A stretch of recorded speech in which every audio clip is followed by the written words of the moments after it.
taas tämä on tämmönen jo huomattavasti vanhemman näköinen terä, jossa on erittäin vahva käsityön leima. Todellakin.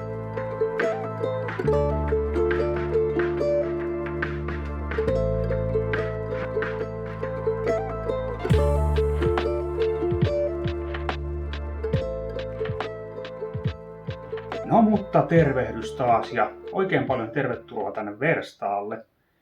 Mä ajattelin, että me voitaisiin tällä kertaa hiukan tutustua vanhoihin perinteisiin hirsityökaluihin. Hirsirakentamisellahan on jo pitkä historia, mutta aikoinaan kun käytössä ei ollut nykyaikaisia tukkivannesahoja tai kenttäsirkkeleitä, niin käytännössä kaikki työvaiheet piti tehdä käsin. Ja todennäköisesti alkuun hirsirakentamisessa käytettiin lähinnä yhtä työkalua, yhtä kirvestä, jolla tehtiin joka ikinen työvaihe, jopa hirsien pätkimiset.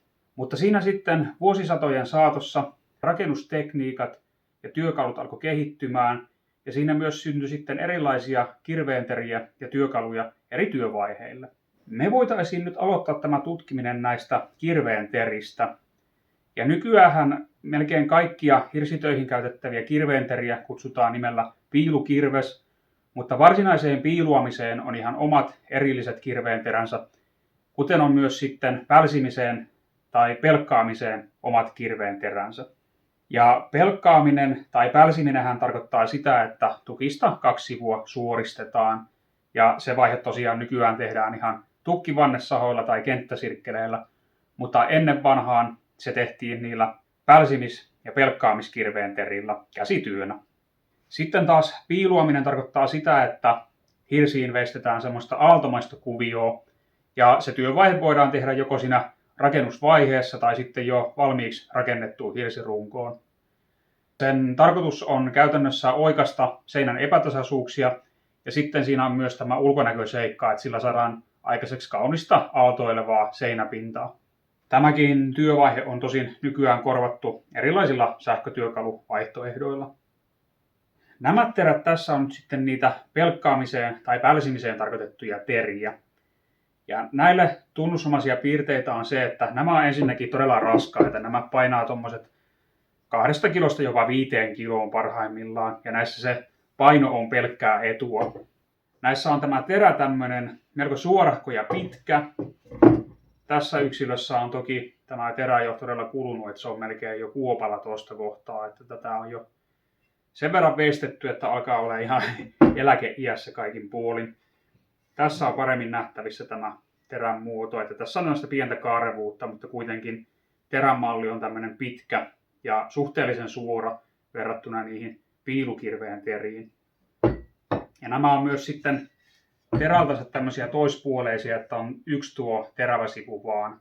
Mutta nämä oli vähän sillä lailla kans riippuu, että missä päin Suomea tai Eurooppaa oltiin, niin tämä terän malli. Ja sitten oli totta kai kummallekin kätisyydelle omat teränsä, niin kuin nämäkin 2 tässä on niin kuin toistensa vastakohdat. Ja nämä kyseiset terät tässä on Bilnäsin valmistamat. Sitten tässä on tämmöinen vähän pienempi, josta itse asiassa en ole nyt ihan 100% varma, että onko tämä tehty piilukirveeksi vai pälsimiksikirveeksi, koska tämä on huomattavasti kevyempi kuin nuo 2 muuta. Mutta tässäkin on kuitenkin melko pitkä ja suora tämä terä. Että en mene vannomaan tästä. Tästä ei oikein tahdo mitään leimaakaan löytyä. Ja työjäljen puolesta tämä ei ole ehkä ihan niin laadukas terä, mitä nuo Bilnäsit. Niin tämä voi olla joku semmoinen kyläsepän tekele, joka on sitten ihan johonkin räätälöityyn käyttöön aikanaan valmistettu. Mutta kaunis historiallinen esine tämäkin. Ja näihin erilaisiin veistokirveisiin valmistettiin sitten myös tämmöisiä kaarevia tai mutkalla olevia varsia, jotta pystyttiin veistämään esim. Valmista hirsirunkoa sillä lailla, ettei olisi rystyset heti verillä. No sitten me päästään näihin varsinaisiin veistopiiluihin. Ja näillähän tehdään tosiaan se semmoinen aaltomainen kuvio hirsipintaan, jota myös maaluksi sanotaan. Ja näille ominaista on se, että näissä on todella kaareva tämä terä. Mitä kaarevampi, niin käytännössä sen parempi se on. Nämä on myös huomattavasti kevyempiä, mitä nuo pälsimiseen tai pelkkaamiseen tarkoitetut terät, että nämä painaa tuommoiset ehkä 1,5 kiloa tai 2 kiloa. kutakuinkin jotain sitä luokkaa. Tässä on kanssa tämä terä ollut kaarevampi alun perin, mutta se on aika lailla lyöty lyttyyn, että siitä ei tuo alkuperäinen muoto tule niinkään ilmi, että tarvitsisi sitä varmaan tuosta vähän terotella. Ja näistä ei löydy mitään sen kummempia valmistajan leimoja, että tässä on tuolla tuommoiset nimikirjaimet KA, että en tiedä onko se omistaja joskus merkannut työkalunsa vai onko se sepän puumerkki, mutta mitään muuta tästä ei kyllä tunnu löytyvän. Tämmöinen melko teollisen näköinen kuitenkin muotoilultaan. Ja sitten taas tämä on tämmöinen jo huomattavasti vanhemman näköinen terä, jossa on erittäin vahva käsityön leima. Todella kaunis terä kyseessä kyllä. Näihin tarvitsisi melkein varret tehdä ja koittaa hiukan terotella, että ei näitä nyt sillä lailla raski kovaan käyttöön ottaa kuin enemmänkin museoesineitä, mutta pääsisi vähän testailemaan, että minkälaista näillä on veistää, niin se olisi ihan mielenkiintoista. Ja sitten olisi vielä tämmöinen kourukirveen terä. Tällä on todennäköisesti tehty jotakin semmoista hirsien välisen varauksen veistämistä, eli se ura, johon tuo varsinainen eriste tulee, niin tällä on sitten hakattu sitä pohjaa syvemmäksi. En tiedä, mikä taho on tämän valmistanut. Tämäkin taitaa olla jonkun kyläsepän tekeille. Sitten päästään näihin muihin hirsityökaluihin. Ja tässä meillä on 2 hollihakaa ja ihan nimensä mukaisesti näillä saadaan hollattua 2 hirttä toisensa kiinni, kun merkataan vaikkapa hirsien välistä varausta tai nurkkasalvosten paikkoja. Voidaan toki käyttää myös muissa tarkoituksissa. Sitten tässä on perinteinen hirsivara, eli hirsipiirin. Tämä on tämmöinen sepän tekemä malli. Tässä saadaan tuo kärkiväli säädettyä ja tämän avulla sitten piirretään uutta hirsirunkoa rakennettaessa alemman hirren muoto ylempään hirteen. Ja sitten sen mukaan veistetään tämä varaus ja samaten sitten myös nurkkasalvosten paikat. Ja niin kuin tuossa jo aiemmin mainittiinkin, niin nykyajan hirsirakentamisessa monet työvaiheet tehdään jo koneellisesti, mutta hirsivarat on pysynyt kutakuinkin samanlaisena. Että tässä kun on tämä sepän tekemä, niin tässä on tämmöinen huomattavasti tuoreempi malli. Kuten tuossakin, niin kärkiväliä saadaan säädettyä ja tähän voidaan myös halutessaan laittaa kynä, jolloin tulee näkyvä merkki tuohon veistettävään hirteen välittömästi. Sitten näissä uudemmissa hirsipiirtimissä on myös tämmöinen, että niissä on nämä vatupassit, että saadaan tehtyä suoraa linjaa. Valmistajia löytyy moneen lähtöön myös mielestäni, että Veritaksella on ainakin semmoisia jo todella laadukkaita hirsivaroja. Sitten on tietenkin vielä nämä hirsikaerat, eli näiden avulla porataan 2 päällekkäin olevan hirren läpi reikiä ja niihin tulee varnetapit, joilla sitten nämä hirret sidotaan toisiinsa kiinni. Nämäkin on nykyään korvattu koneilla, jotka toimii sitten sähkömoottori- tai polttomoottoriavusteisesti. Kovaa hommaa ollut aikanaan. Tässä on nyt yksi tämmöinen ihan perus veistokirves, ja tämän terän mä itse asiassa teetin mittatilaustyönä yhdeltä sepältä. Tässä käytettiin mallina semmoista kirveen terää, joka on löytynyt nykyiseltä Pirkanmaalta ja ajoittuu johonkin tonne viikinki-aikakaudelle.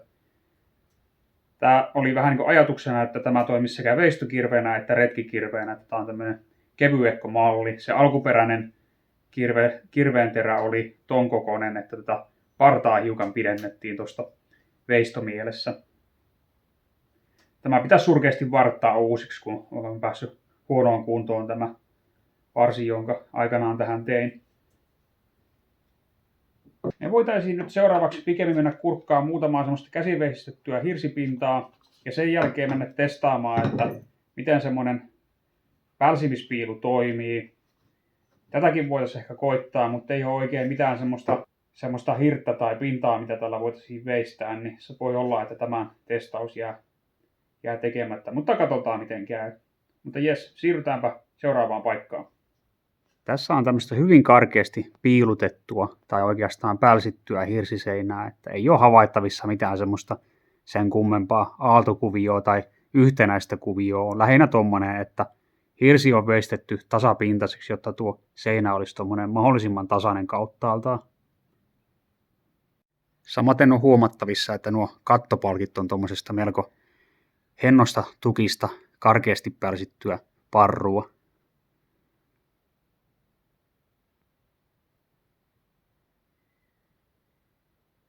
No sitten voitaisiin kurkata muutamaa kuvaa tuolta meikäläisen opiskeluajoilta. Meidän vuosikurssilaiset pääsi osallistumaan tuohon Pälkäneen Rauniokirkon restaurointiprojektiin sen verran, että oltiin veistelemässä noita asehuoneen uusia rakennusmateriaaleja. Tätä ennen sinne oli valmistettu jo tuo sakastin katto muutama vuotta aiemmin. Ja ideanahan tässä projektissa oli se, että kun tämä oli tämmöinen museoviraston kohde, niin nämä uudet rakenteet piti saada näyttämään siltä, että ne on perinteisesti käsin veistetty, vaikka puutavara olikin koneellisesti sahattua.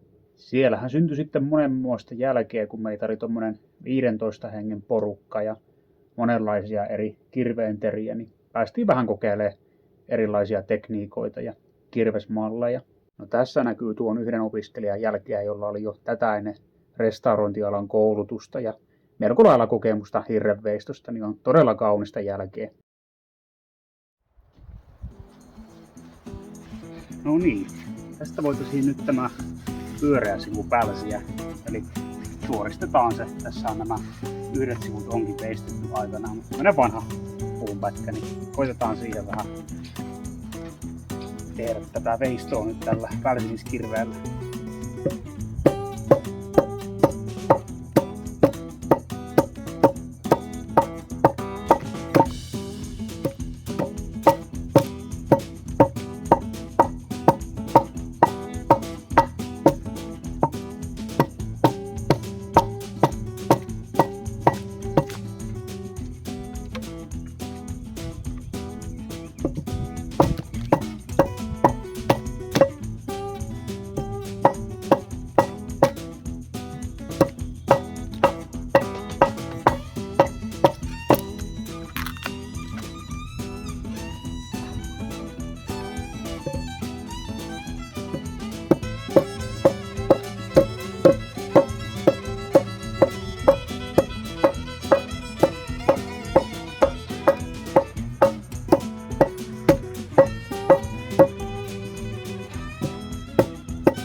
Noin, sillä ei nyt välttämättä paras mahdollinen tekniikka on, mutta tuommoisen tapaa, että on sitten suorat sivut.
Ja sitten on monesti tehty vielä semmoista, että on sahattu viiltoja tietyn väliajoin ja on sitten pälsimiskirveellä löyty semmoisia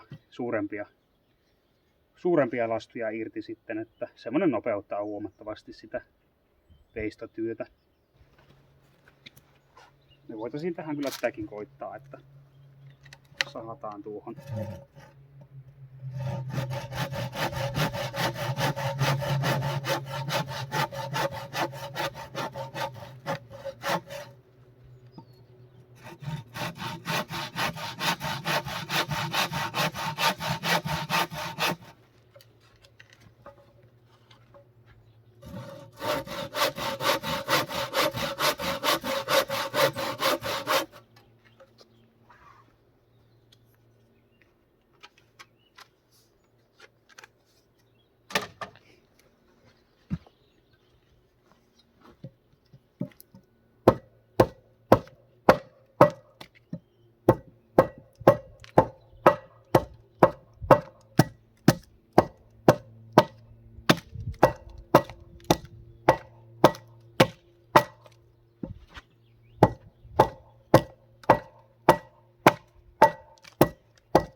No yksi työkalu, minkä vielä unohdin tuossa alussa mainita, on tietenkin tämä kuorintarauta.